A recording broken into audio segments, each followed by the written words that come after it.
Step 20. Empty a green tea bag into a small bowl. You don't need to brew the tea before you use it.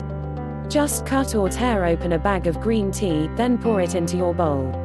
You can also use loose green tea.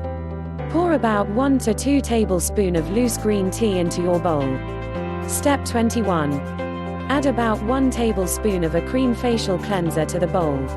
You can use any cream facial cleanser with green tea.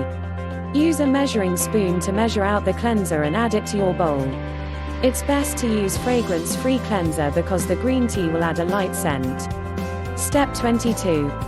Stir the green tea into the cleanser until they're mixed consistently. Use a spoon or your finger to stir the tea and the cleanser to combine them. The mixture is ready when the flakes of green tea leaves look evenly dispersed in the cleanser. Step 23. Use your fingers to apply the cleanser to your face.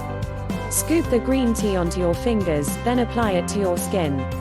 Gently scrub your face by making circular motions with your fingers. Make sure you completely cover your face with an even layer of cleanser.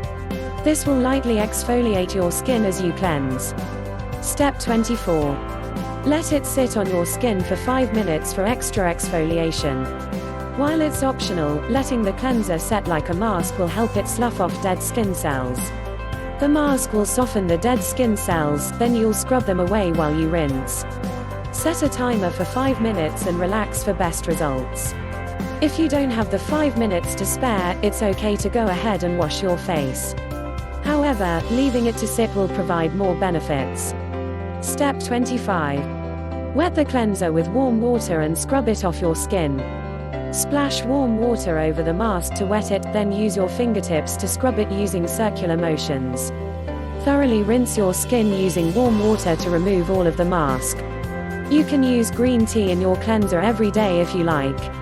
However, only leave it to sit for 5 minutes once or twice a week. Otherwise, it might start to stress your skin. For more details, read the description below. Click the subscribe button to get more tips like this.